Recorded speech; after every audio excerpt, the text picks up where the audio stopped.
Now, President Donald Trump says that the U.S. has hit a docking area for alleged Venezuelan drug smuggling boats. He declined to give details, including where or when it happened. If it was in Venezuela, it would mark the first known American land operation there.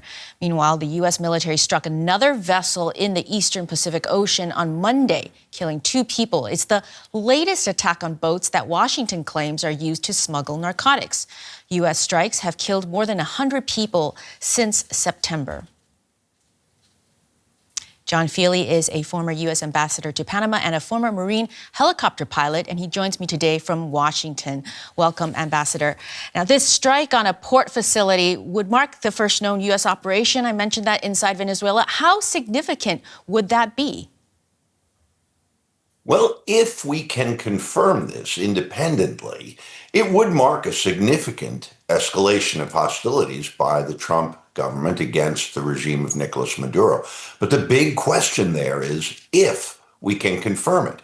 Unlike previous attacks on the ships, and unlike the clip you just showed, where the Trump administration has been very eager to show the world exactly how it's employing its military force, in this case, it almost seemed to slip out in an interview with the president. He just sort of casually mentioned it on a podcast.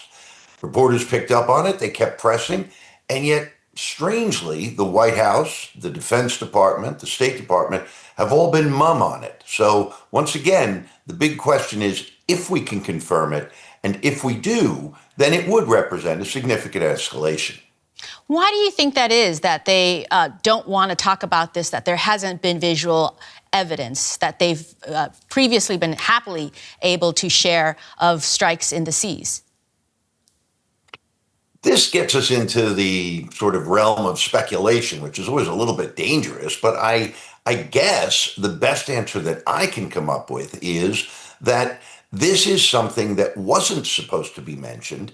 If the president, who mentioned earlier that he had signed an authorization for clandestine and covert activities, again, something that's sort of counterintuitive on the face of it. You don't tell your enemy when you're about to do clandestine, hidden, secret activities against him. I think this probably is the result of an administration that's scrambling. The president let something out of the bag that maybe wasn't supposed to come out. He is the commander in chief, of course, so he can sort of say and do whatever he wants in this regard. But I think that what this shows, once again, is a continuing pattern of improvisational amateurism on behalf of the Trump administration. Now, Venezuela's government hasn't responded yet. What does their silence reveal about the impact or messaging behind this strike? Well, that's another question that all of us are looking at right now. The fact that they haven't responded may not necessarily indicate much. If you take a really bad hit in a fight, you don't necessarily want to telegraph how much it hurt to your opponent. On the other hand, one of the things that I'm finding very strange is we're not seeing any images of this from civilians. You know, Venezuela still has the internet, and images flow across it every single day, along with lots of regime disinformation, lots of news about what President Trump is or isn't doing. And I see routinely forwarded from within Venezuela all kinds of video. One would think that if there was a major piece of infrastructure that was blown up, that was subject to a drone strike, that there would be video images of it just from civilians. That hasn't happened so far. So we have to wait for that official confirmation. Now, since September, the U.S. has launched 30 strikes on alleged drug smuggling boats. That's something that we are aware of. Should we expect more, I guess, from the Americans in terms of that kind of intervention?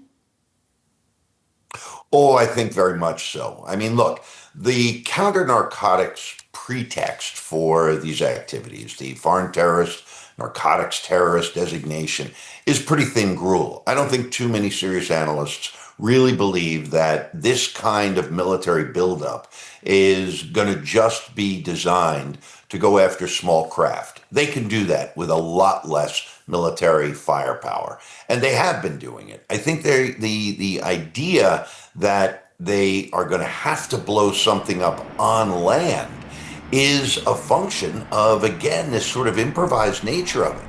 I don't sense anywhere that there is a campaign strategy document that is set to timelines the way the Defense Department would normally prosecute a war. I think what they're doing is taking a shot here, taking a shot there.